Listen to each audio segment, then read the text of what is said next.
दोस्तों आज हम वर्ग समीकरण पढ़ेंगे, लेकिन वर्ग समीकरण या क्वाड्रेटिक इक्वेशन को जानने समझने से पहले हम ये समझ लेते हैं कि समीकरण होता क्या है। सबसे पहले हम समीकरण को समझने की कोशिश करेंगे।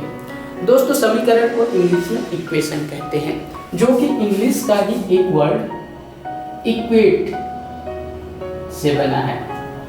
और अगर आप इस शब्द का इंग्लिश डिक्शनरी में अर्थ ढूंढेंगे तो आप पाएंगे कि यह एक वर्ब है जिसका अर्थ होता है किसी एक चीज को दूसरी चीज के बराबर मानना या करना। तो गणित के परिप्रेक्ष्य में समीकरण या इक्वेशन का क्या मतलब होना चाहिए? दोस्तों गणित के परिप्रेक्ष्य में समीकरण या इक्वेशन का अर्थ होता है किसी एक व्यंजक को दूसरे व्यंजक या फिर संख्या के बराबर मानना या करना। आप इक्वेशन को किस तरह से डिफाइन कर सकते हैं? किसी एक व्यंजक को दूसरे व्यंजक या फिर संख्या से इक्वेट या फिर बराबर करने की प्रक्रिया को इक्वेशन या समीकरण कहते हैं।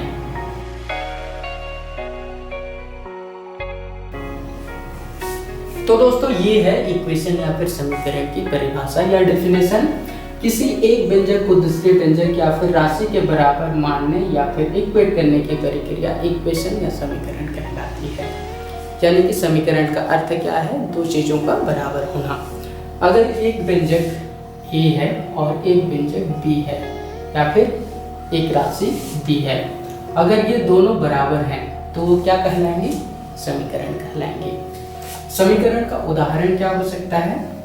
अगर आपसे मैं ये कहूँ कि 5 साल बाद मेरी उम्र 25 साल की हो जाएगी, तो मेरी उम्र आप किस तरह से पता लगाएंगे? आप क्या करेंगे? मेरी जो उम्र अज्ञात है उसको आप x मान लेंगे। उस x में अगर आप 5 जोड़ देंगे, क्या जोड़ देंगे? 5 जोड़ देंगे, तो ये 5 साल बाद मेरी क्या उम्र होगी वो आपको मिल जाएगा। और मैं क्या कह रहा हूँ कि 5 साल बाद मेरी उम्र कितने साल की हो जाएगी? 25 साल की हो जाएगी, या फिर 5 साल बाद मैं 25 साल का हो जाऊंगा। तो ये दोनों चीज एक ही है ना, दोनों चीज बराबर है ना, इनके बीच बराबर का संबंध है ना। तो यहाँ पर मैं बराबर का चिन्ह लिख सकता हूँ कि नहीं? लिख सकता हूँ। और यही तो समीकरण है। इसमें देखिए ये क्या है? व्यंजक है, और ये क्या है? एक अचर राशि है। ठीक है। दूसरा एग्जाम्पल क्या हो सकता है? अगर मैं आपसे कहूं कि मैं अपने सिस्टर से 2 साल बड़ा हूं, तो आप मेरी और मेरी सिस्टर की उम्र को इक्वेशन के रूप में किस तरह से लिख सकते हैं? आप क्या करेंगे? माना कि लोअर साइड की वर्तमान आयु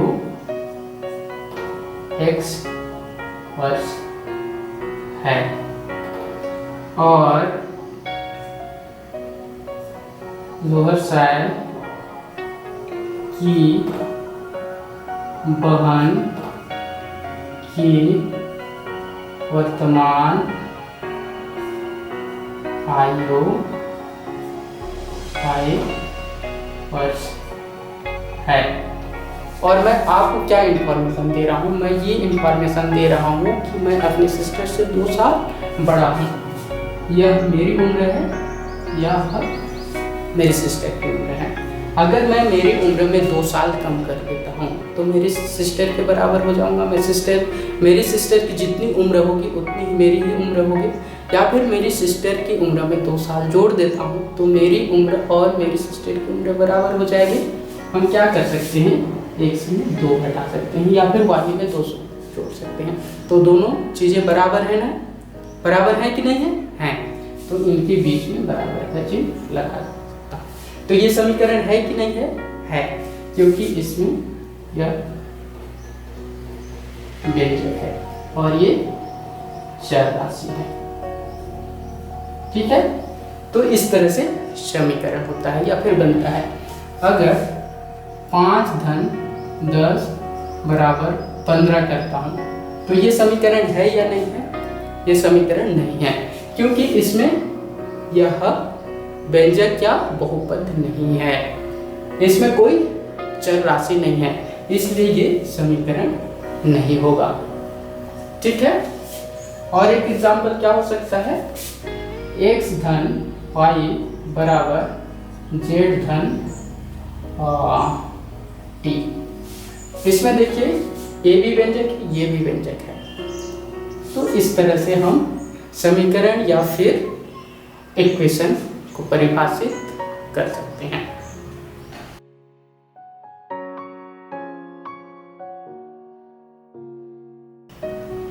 दोस्तों इक्वेशन के कई टाइप्स होते हैं, जैसे कि linear equation, cubic equation, partial differential equations, functional equation. लेकिन जो इक्वेशन हमारे लिए इम्पोर्टेंट है या फिर जो इक्वेशन को हम पढ़ना चाहते हैं वो इक्वेशन है क्वाड्रेटिक इक्वेशन या फिर वर्ग समीकरण है। तो आइए जानते हैं वर्ग समीकरण क्या है।